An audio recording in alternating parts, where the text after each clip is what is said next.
Day కాదని ఇప్పుడు sir Nagarjuna sir చెప్పారు కదా, ఏంటి ఇది మా భారత్ అని చెప్పి అన్నారు.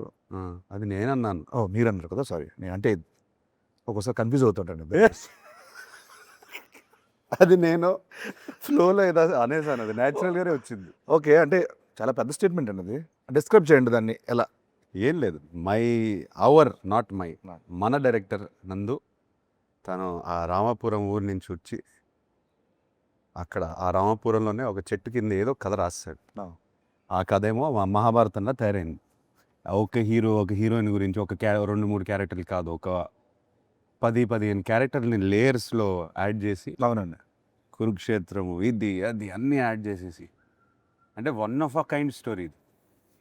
హలో బాగున్నారా? బాగుందండి.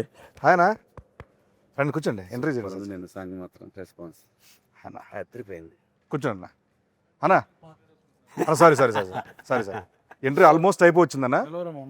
ఇంటర్వ్యూ ఆల్మోస్ట్ అయిపోవచ్చింది, స్టార్ట్ అయిపోవచ్చు. ఆయన సోలోగా చేస్తాడు అన్నాడు ఫస్ట్. వద్దన్నాడు కదా, వద్దన్నాడు నేనేంటి అన్నాడు. ఇప్పుడేంటి ఇప్పుడు శ్రీను లేకుండా మీరు ఇంటర్వ్యూ చేయను అన్నారంటే? నేనా? బ్రహ్మాజీ ఉన్నాడు, శివాజీ అంటే శ్రీను కావాలి, ఏంటిది నేను స్పెషల్? అన్నాను అది. చిన్న ల్యాక్ కావాలంట ఇంటర్వ్యూలో, అందుకోసం అనిపించారన్న.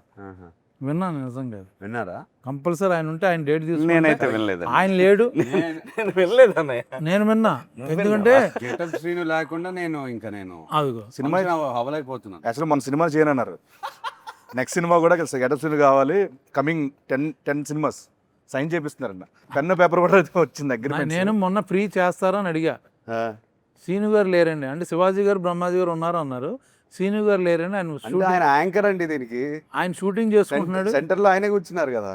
యాంకర్ అన్న ప్లీజ్ కాసేపు సీను మీరు వదలరు కాబట్టి, యాంకర్ కాబట్టి ఒక్కసారి వదిలేండి నన్ను ప్లీజ్. గెటప్ సీను నుంచి యాంకర్ సీనుగా మారారు ఇవాళ. ఇప్పుడు గెటప్, ఇది కూడా గెటప్, ఇదో getup, anchor getup. Anchor getup. మొత్తానికి మన ఇంటర్వ్యూ గురించి అంటే మరీ ఫార్మల్గా కాకుండా అన్న, కొంచెం ఇష్టానుసారంగా మాట్లాడుకుందామని.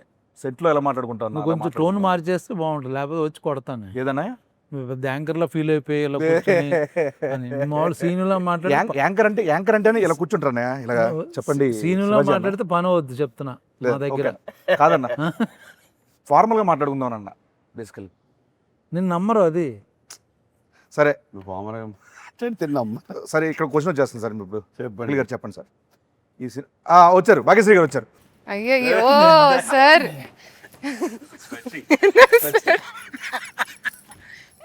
எப்படி இருக்கீங்க? சூப்பர். తమిళ మాట్లాడుతున్నారు ఆవిడ என்னங்க అని అంటుంది బాబు. బేసికల్ ఏంటంటే తప్పదు అంటే, వీక్లీ ఒక్కొక్క స్టేట్ లో ఉంటారు, ఒక్కొక్క సినిమా మారుతూ ఉంటాయి. తమిళ అంటారు, మలయాళం అంటారు, అంటారు. నెక్స్ట్ చెప్పండి సీను గారు.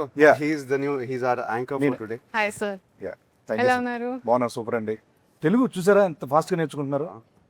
ఈరోజు మొత్తం నేను మీ లాంగ్వేజ్లో ఇంటర్వ్యూ చేయబోతాను. మీకు మీ లాంగ్వేజ్ ఎవరో తెలియదు, అందుకని తెలుగులో చేస్తానండి. ఏ language? Marathi. He knows your Marathi. Marathi నాకు తెలుసండి. తెలుసా? లాంగ్వేజ్ తెలుసండి, మాట్లాడటం మాట్లాడటం సౌండ్ తెలుసు అంటే. సారీ ఒకటే సారీ, నేను నా బల్బే లేట్. నేనే లేట్. సో ఆయన అల్లిగా క్యాచ్ చేసి